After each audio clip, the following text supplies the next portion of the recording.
ખૂબ મહિમામાં રહીએ ને તો આપણને ખ્યાલ આવે કે આપણે કેટલા બધા નસીબદાર છીએ. જગતમાં જઈએ એટલે જગતમાં થઈ જઈએ અને થઈ જવું પડે ને, એકાવધાની થઈ અને જગતનું કામ ના કરીએ તો બેલેન્સ શીટ કેવી રીતે મેચ થાય? એટલે એકાવધાની થવું પડે. તો જે બી કંઈ કામ કરતા હોય એમાં એકાવધાની થઈ. સ્વામીજી આપણને મળ્યા ને એનો એક ફાયદો શું થયો કે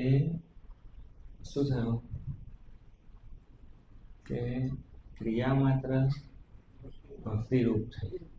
આપણે જે કંઈ કરતા હોય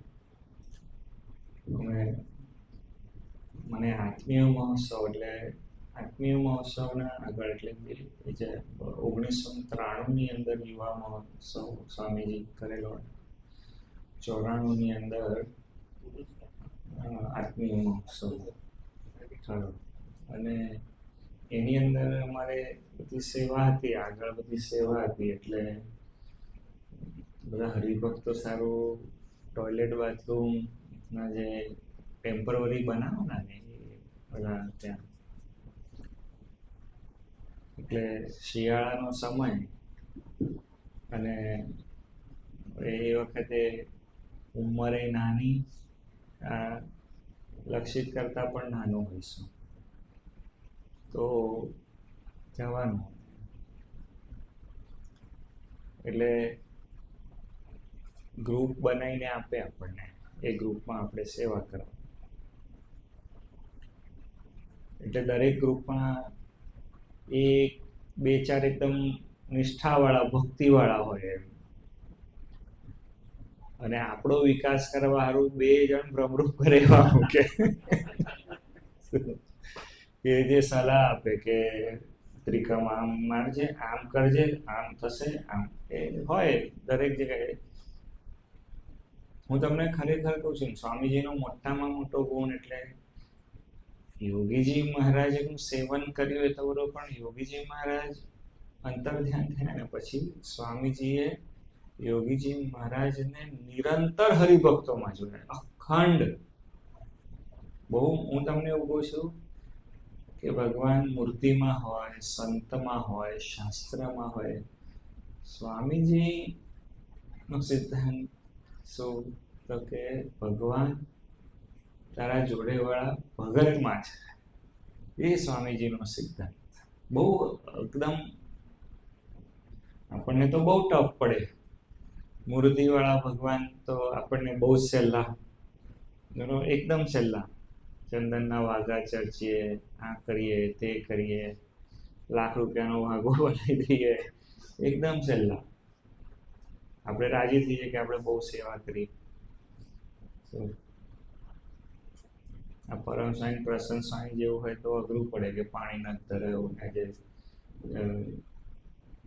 બાલભોગમાં મીઠું નહોતું ને આવું બધું કંઈક કહે તો એ થોડું અઘરું લાગે આપણને. તો કંઈ પ્રશ્ન જ નહીં, આપણે બધું કરતા. તો એ મૂર્તિરૂપ જે ભગવાન છે ને એ તો બહુ સહેલું લાગે. સંતરૂપ ભગવાન પણ થોડુંક સહેલું લાગે. કેમ? કારણ કે અવારનવાર આપણને કોકને કોક મહિમા એનો સમજાવતો હોય, પ્લસ મહત્વ આપણને એ મહિમા તો એ રીતે આપણે મહિમા થોડો ઓછો સમજતા હોઈએ, પણ પ્રસંગો થાય ને, લીલા થાય એટલે આપણને અનુભૂતિ થઈ જાય કે અહીં હરિકૃષ્ણ મહારાજ વિરાજે છે, એ આપણને અનુભવ થઈ જાય. એટલે આપણે એમાં પણ થોડુંક દાક્ષિણ્યથી માણી લઈએ. પણ જોડેવાળા હરિભગતમાં ભગવાન માનવાના ને સ્વામીજી એ કાઠું છે. શ્રીમાં ભગવાન માનવાના થાય. બધાને અઘરું પડે, બધાને અનુભૂતિ થાય કે આ મરચું છે શું, અને ત્યાં દિવ્ય ભાવ રાખવાનો. મને એક હરિભગત આયા મને કહે કે સ્વામી કેમનું કરવાનું? તો મેં કીધું શું? તો કે સારું વેઠાતું નહીં એમ કે. મેં કીધું આપણે ક્યાં યોગીજી મહારાજ જેવી હજુ સાધના જ કરી છે? આપણે બધી વાત કરીએ છીએ, બધી યોગીજી મહારાજને, શાસ્ત્રીજી મહારાજને ને સ્વામીજીની વાત કરીએ છીએ. આપણને તો જોડેવાળા મુક્તમાં સહેજ આવતું નથી. અને કેવું ગમાડ્યું. મેં સ્વામીજીના રડતા દર્શન કર્યા છે, મેં સ્વામીજીના હસતા દર્શન કર્યા છે. અને સ્વામીજી જૂના જે પ્રસંગો થયા હોય ને, સ્વામીજી એ વખતે એવું બોલે કે પછી જે એમનું મગજ ફાટ્યું અને એ શબ્દ તમે આમ સાંભળો ને કે જે એમનું મગજ ફાટ્યું અને પછી સ્વામીજી આમ ઓશિકા ઉપર આમ 10-15 ધબ્બા મારે અને સ્વામીજી એ પ્રસંગનો એટલે કોકનું મગજ ફાટ્યું હોય ને, તમે એનું આનંદમાં વર્ણન કરી શકો? કોકનું મગજ ફાટે તો આપણે પણ તપી જઈએ ને જોડે જોડે. તૈયારીમાં જ આપણે તો દાહ લાગી જાય અને તરત જ આપણે શસ્ત્ર સરંજામ બધું કાઢી લઈએ, તલવાર બરવાર જે કાઢવાની હોય બધી. નહીં, ગઈ વખતે પેલી હરિસ્વરૂપ સ્વામી વાળી વાત કરી કે પેલો એક ભાઈ ગયો તો બહાર અને કંઈક બહારથી આવ્યો છે તો સવારમાં એની ટ્રેન વહેલી મળસ કે હશે રૂપમ, તે તું મને લેવા આવે એમ તે મળસ કે. તો પેલો દરવાજો ખોલ્યો પેલા ભાઈએ તો કે મમ્મી ક્યાં? છોકરાને પૂછ્યું તો કે ઓજારને ધાર કરે છે. તો પેલી બેન ઉલિયું કરી દીધી. તો આપણી પણ તરત ધાર થઈ જાય. આપણે તરત જ બધા બચાવ ને બધા આમ સામેવાળામાં થયેલા બધા હે ને, એ તું કઈ નથી વર્ત્યો અને એને શું ભૂલો પડી છે ને, બધા પ્રસંગો આપણને એક સામટા યાદ આવી જાય.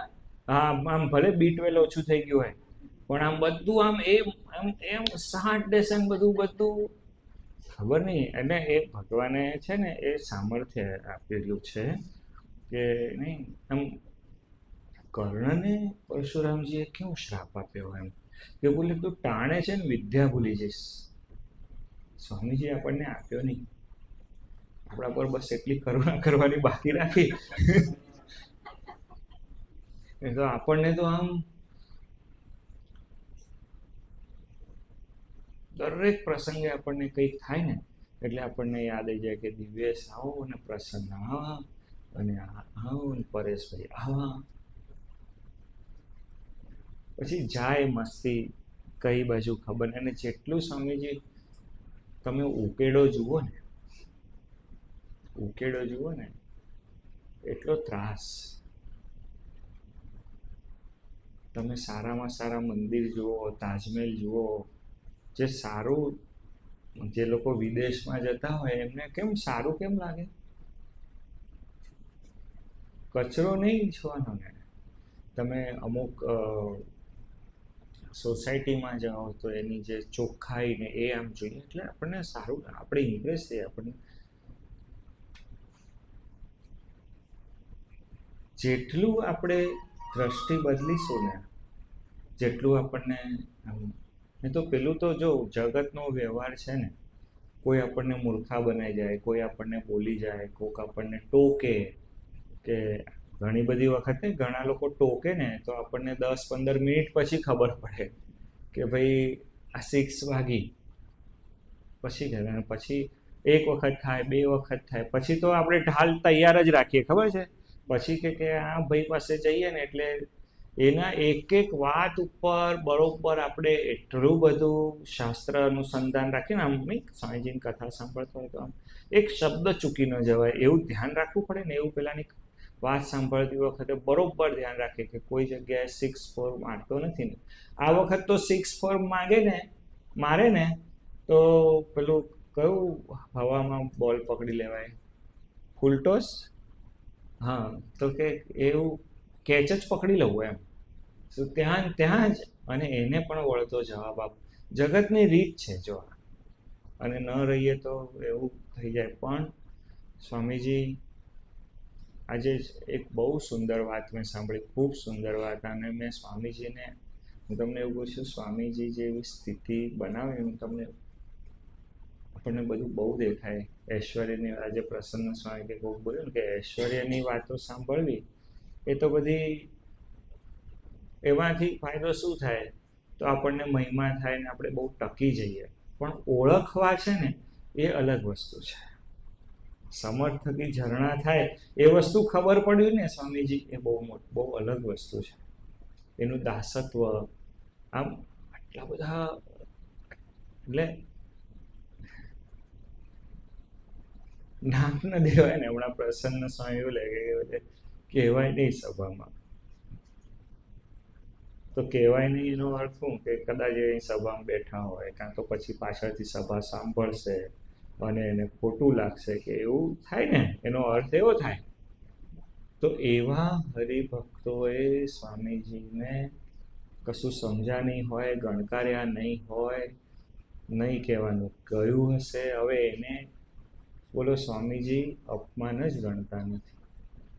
અને અપમાન નહીં ગણવું એટલે શું?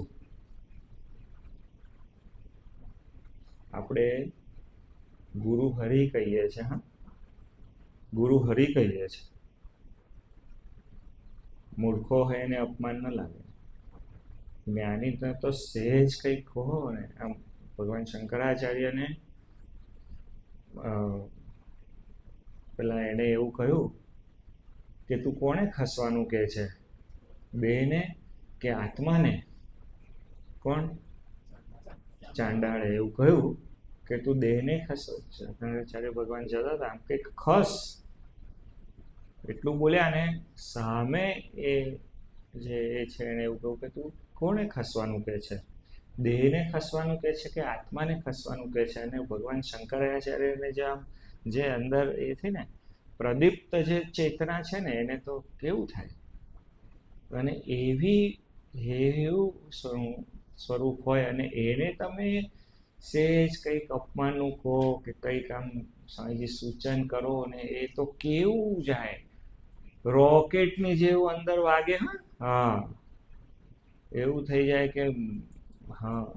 અને એ નિરંતર એવું વિચાર કરે કે આ હરિભગતનું સારું કેવી રીતે થાવ, આ હરિભગતનું કલ્યાણ કેવી રીતે થાવ. એ સ્વામીજી સાધુ હરિપ્રસાદ છે. અને આપણે આટલું બધું થયા પછી એ મહોદય એટલે તમે આટલા બેસ્ટ લેવલ ઉપર હોવ અને પછી તમારે દાસ થવાનું હોય અને તમે સુપ્રીમ દાસ તો તમે નરનાટકી છો. તો એ ભગવાનનો ગુણ છે નરનાટકીપણાનો, કે ખબર જ ના પડવા દે જોડે વાળાને કે શું. યોગીજી મહારાજ સ્વામીજીને આશીર્વાદ આપ્યા કે તમારા થકી હજારો એકાંતિક થશે, નિષ્કામી થશે, હજારો. આપણે બધા રોયલ્ટીમાં છે. હકીકત કહું છું, એકદમ સાચું કહું છું તમને. હવે એવું જ એનું સામર્થ્ય છે. તમે કોઈ દિવસ સ્વામીજીને ખાનગી કરતા કે આવું તેવું દર્શન કરેલા નહીં હોય, પણ તમે તો કરેલા છે. શું સ્વામીજીને કથા, સ્વામીજી સભાની અંદર સ્વામીજીને આંખમાં આંસુ આવી જાય એટલે કેરી પાકે ને એટલે પીળી થાય તો બરોબર, પોચી બી થઈ જાય. અને એવી જ કેરી ગમે ને બધાને, ગળી. ખાટી કેરીઓ કોણ ગમે છે? એટલે જ્યારે એવું સ્વામીજી ભક્તિથી, જ્ઞાનથી, પ્રેમથી એવું પરિપક્વ સ્વરૂપ થઈ ગયું હોય કે સ્વામીજી કોકને ધબ્બો મારે અને એના અનંત જન્મ કાઢીને છેલ્લો જન્મ કરી દે, એવું જ એનું સામર્થ્ય છે. એ એવું અંદરથી પરિપક્વ થઈ ગયું હોય છે. આમ તમને ખબર, તરબૂચ ભાંગવું હોય ને તો 2-4 મુક્કા મારો, દર્શન જેવો મારે તો 2-4 મુક્કે ભાંગે. મારા જેવાને 10 મારવા પડે. તમને ખબર અખરોટ, હવે તો કદાચ એનું મશીન આવે છે અખરોટનું, આમ કંઈક કરો ને. હા, અને કેરી પાકી ગઈ હોય તો ખરેખર કેરી એમ બોલે ને કે ભાઈ રહેવા દે, તો અમુક જણ તો ઘોળે ને કેરી તો જોવાની. ખ્યાલ આવે છે તમને હું શું કહી રહ્યો છું?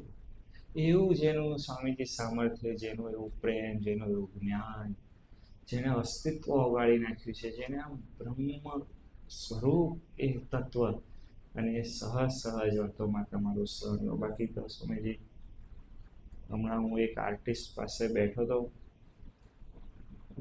ગાયનના આર્ટિસ્ટ, વાદ્યના, અને એની સામે પણ દિગ્ગજ કલાકાર ગાય અને પછી એ દિગ્ગજ કલાકાર જે હતા એ તો સિનિયર હોય, સામે બેઠા હોય, એટલે સહજ સ્ટેજ ઉપરથી ઉતરી અને મળવા આવ્યા, નમસ્કાર કર્યા, આ તે.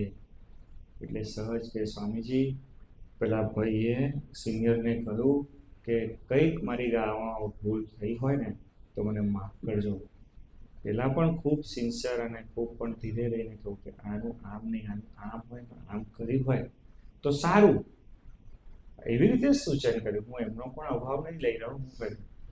પણ સ્વામીજી તો એવા પુરુષ છે, 5-5, 7-7 વર્ષ આપણી નિરંતર ભૂલ થતી હોય ને તો આપણને કહે જ એટલા બધા આત્મીય થાય. ધીરે રહી પછી કે આમનું આમ કરીએ તો કેવું, કે આપણને પાછો પ્રશ્નાર્થમાં પ્રશ્ન પૂછે કે કેવું. પછી આપણને એમ થાય કે ના, આ રુચિ આ બાજુ છે ને, આપણે સમજ્યા હોઈએ તો આપણને એ વસ્તુનો ખ્યાલ આવે. પછી કે હા સ્વામી, આપણે આવું કરીએ. પછી સ્વામીજી આપણા જીવનમાં ટર્ન આવે. આટલી રાહ કોઈ જોઈ શકે? એ રાહ જોઈને એ પણ એનું સામર્થ્ય છે. તો આપણને એવી ગુરુ પરંપરામાં સ્વામીજી કેવી દ્રષ્ટિ આપી દીધી, જ્યાં જોવું ત્યાં તો રામજી. બસ આપણા અંદર પણ એ મુક્ત ભાવ આવે, આપણે પણ સહજ હળવા થઈ શકીએ અને આપણને પણ ગુણાતીત અવસ્થામાં જીવવાનું મજા આવે. આપણે આ અવસ્થાથી દૂર ન ભાગીએ. સ્વામીજી આપણા પર એવી કૃપા કરે, એવી પ્રાર્થના. સહજાનંદ સ્વામી મહારાજની જય. હરિપ્રસાદ સ્વામી મહારાજની જય. જય જય.